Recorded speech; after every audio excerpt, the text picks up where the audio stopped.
hoje nós celebramos uma festa muito significativa na igreja. É a festa de dois grandes apóstolos de Jesus, que foram os fundadores da igreja, Pedro e Paulo. Pedro conheceu Jesus logo no início do ministério de Jesus.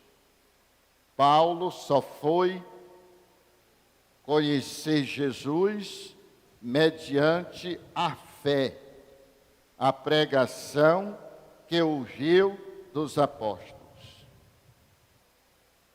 Todos dois seguiram caminhos diferentes, mas se encontraram em Cristo e construíram, por caminhos diferentes, com atitudes diferentes, a igreja de nosso Senhor Jesus Cristo.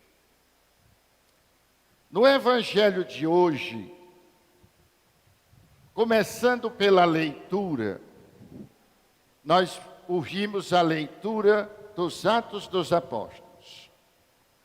E quando na Sagrada Escritura fala Pedro, se refere a toda a igreja, a todos nós. Quando fala Simão, se refere à pessoa física do apóstolo, a pessoa individual do apóstolo. Quando fala Simão Pedro, se refere à pessoa individual do apóstolo e se refere também à igreja. Na primeira leitura de hoje, nós ouvimos a prisão de Pedro. Portanto, Pedro significa a prisão da igreja. E a igreja somos nós.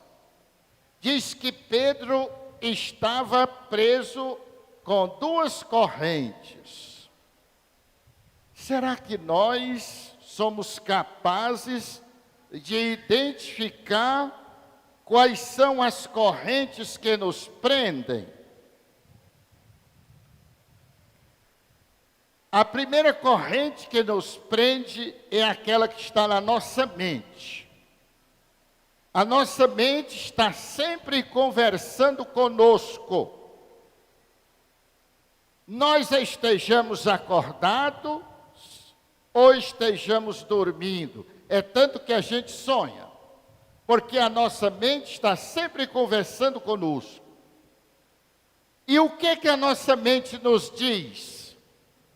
É algo que nos liberta, que nos impulsiona, ou é algo que nos desencoraja, nos amedronta, nos deixa sem capacidade de ação? Cada um sabe. Existe gente que existe acorrentado no dinheiro.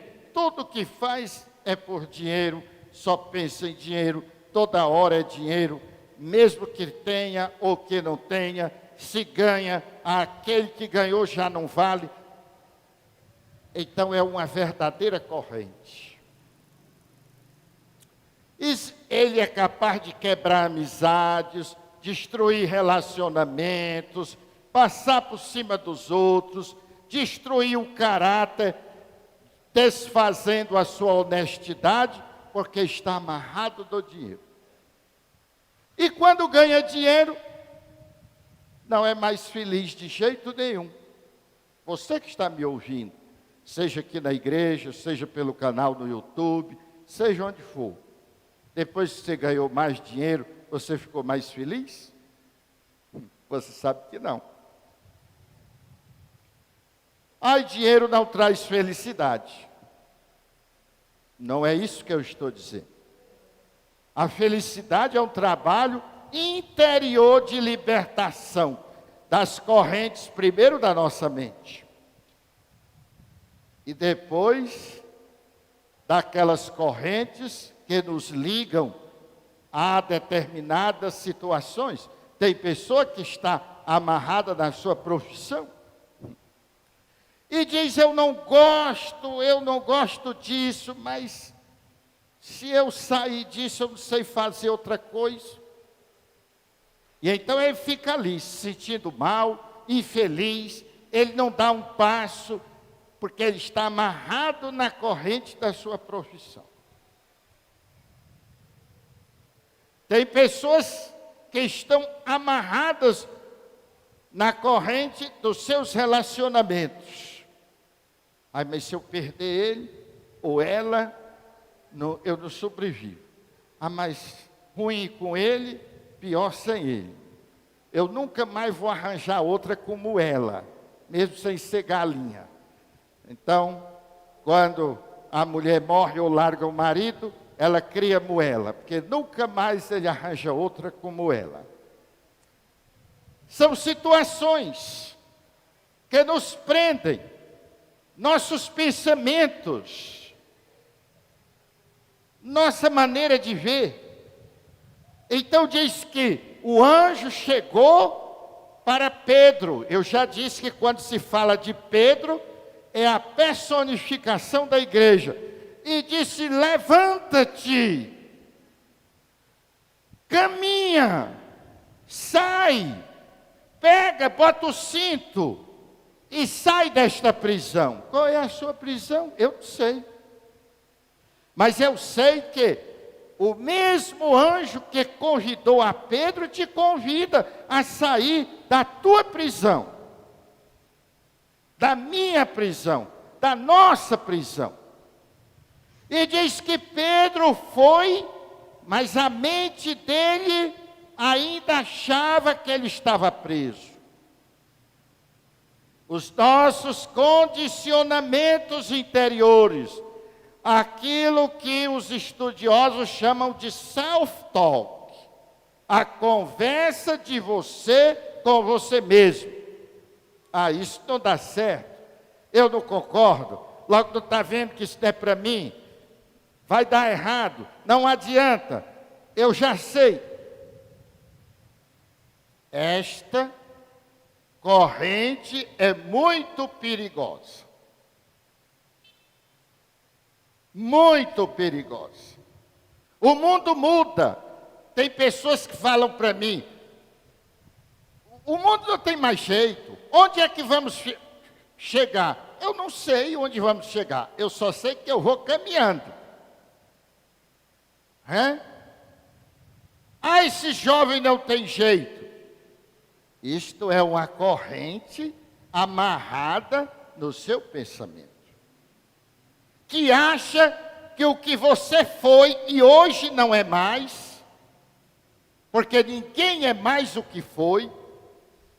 Aí você quer que os outros passem pelo mesmo caminho que você passou, e não é possível.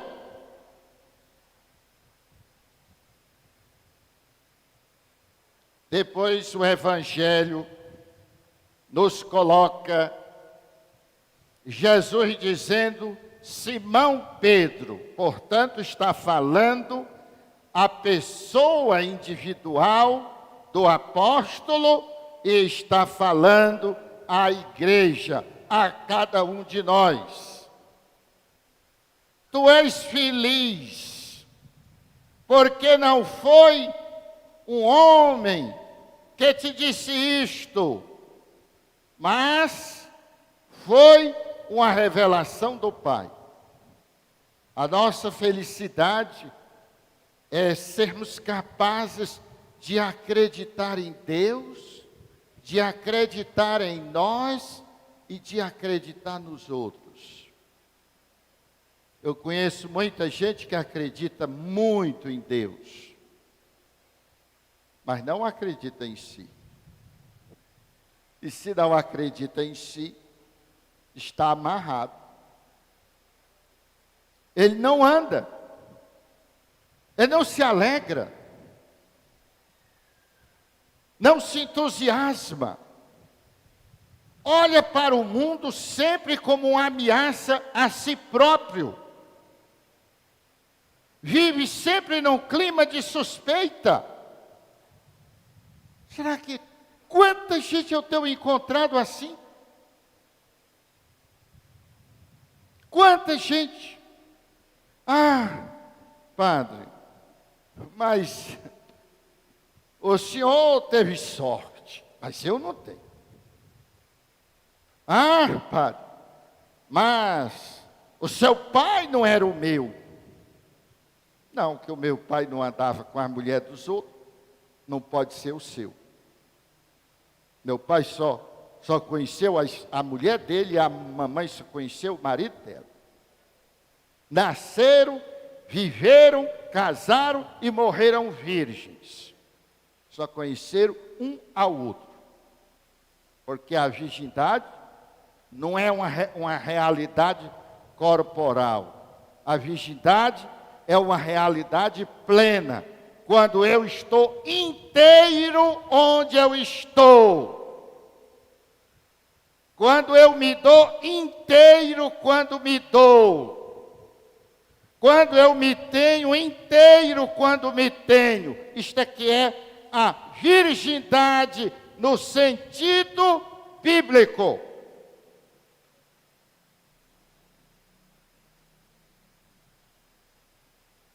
Mas, se nós não acreditamos em nós, a nossa fé terá uma grande corrente que nos amarra. Não a nossa fé, mas nós. E às vezes nós não acreditamos nos outros. Quando Jesus fala, ele se identifica o Filho do Homem. O Filho do Homem. Jesus acredita na humanidade. Jesus encontrou uma mulher que tinha sido flagrada em adultério. Ninguém acreditava nela. Mas Jesus acreditou e disse: ninguém te condenou, ninguém, nem eu. Você pode ir em paz e não fazer mais isto. Olha que profissão de fé no ser humano. Olha que profissão de fé no ser humano. Dentro de nossas casas, quantas vezes nós não temos fé nos nossos filhos? Quando o filho vai fazer uma coisa, ele está aprendendo, ele não sabe fazer como a gente sabe. A gente toma e aí vai fazer. E o que acontece? Um dia tinha um lá em casa dizendo: passa o ferro na minha blusa. Eu ouvi: vem cá, a passar o ferro na blusa. Mas eu não sei. Pois vem cá. Botei a blusa em cima da tábua. A gente passa assim, assim, assim, e agora assim, agora assim, agora passa. Pronto. Pronto. Nós precisamos ensinar, acreditar que o outro pode, que o outro é capaz. Ah, o aluno erra. É burro. Você não acredita. Nós precisamos acreditar nas pessoas. Talvez o maior problema da humanidade hoje é esta falta de acreditar no ser humano. E nós brasileiros, quando vemos alguém prosperando, a gente fica perguntando: quem é que ele está roubando? Eita, eita, ou é droga que está vendendo, ou está roubando alguém. Não é assim não que a gente escuta? Ou sou eu que escuto isso? Nós não acreditamos no ser humano. Não acreditamos. Vemos um casal de mãos dadas na rua, a gente diz assim: na rua, olha, braço no pescoço, em casa, mão no pé do vidro. Não é assim? Vocês nunca ouviram isso? Um casal vai entrando na igreja para se casar. olha aí, é muito amor, não está se vendo, está aqui, há tantos meses estão separados. Nós brasileiros, talvez devido à nossa classe dirigente, e a televisão só mostra os dirigentes corruptos, a televisão, o rádio, nunca mostra o homem, a mulher honesta. Se eu quisesse sair amanhã na televisão, bastava eu sair depois da missa, pegar uma meninazinha ou um meninozinho e apalpar a região íntima. Amanhã a Uroca inteira estava aqui cheia de jornalistas. Jornal, televisão e tudo. Porque a nossa sociedade doente e a nossa imprensa reconhecendo que as pessoas não acreditam nelas, não acreditam nos outros, fomentam mais e mais esta doença.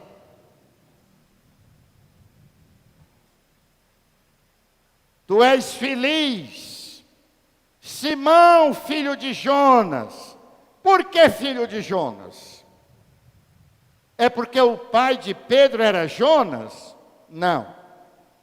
Filho de Jonas é todo aquele ser humano que faz como Jonas. Ele sabe o que é para fazer, mas ele faz o contrário do que ele sabe que é para fazer. E foi isso que Pedro fez. Em véspera, na hora que Jesus ia ser, antes de Jesus ser preso, o que foi que ele disse?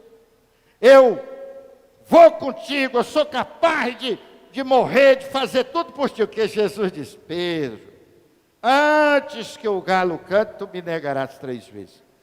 A mulher chega e outra, não, eu nem conheço esse homem. Ah, você é discípulo dele? Não. Eu nem conheço esse homem. É assim, Jonas é assim. É aquele que é, mas na hora que fica difícil, pernas para que te queres, porque não dá para mim. Será que nós não somos assim? Será que nós não somos filhos de Jonas? Não é assim que muitos agem? Ah, é um amor roxo. Quando descobre que a namorada está grávida, sai. Não existe um homem mais feliz do que eu, pois não é que eu vou ser pai. Aí no dia que o bichinho chora querendo mingau, faz xixi, tem que trocar a fralda, cocô, aí, menino fechado. Se eu soubesse, que eu não tinha querido isso. Mulher para pedir as coisas, não sei mais o que. É o filho de Jonas, ele sabe o que é para fazer, mas ele está sempre fugindo da sua responsabilidade. Quando as coisas ficam difíceis, a fuga é a opção tomada. Mas o que é bonito, que Jesus espera por nós.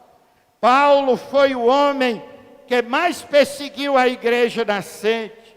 Pedro negou Jesus 3 vezes, mas Jesus espera, porque Jesus sabe que dentro de nós tem 2 eus. O eu negativo, medroso, amarrado, assustado, que foge. Mas existe um eu que é capaz de, que quando nós descobrimos este novo eu que está dentro de nós, que tem uma força extraordinária, uma capacidade que nós achávamos que não tínhamos, nós seremos capazes de ser fortes, fiéis, leais, de entregar inclusive a nossa vida pela causa que abraçamos. E tanto Paulo como Pedro descobriram esse novo eu que estava dentro deles e se tornaram e agiram a partir deles e derramaram o seu sangue como Jesus derramou. Meu irmão, minha irmã, olhe para dentro de você, descubra este outro eu, acorde, levante-o, caminhe e seja de hoje em diante um apóstolo e uma apóstola. Louvado seja nosso Senhor Jesus.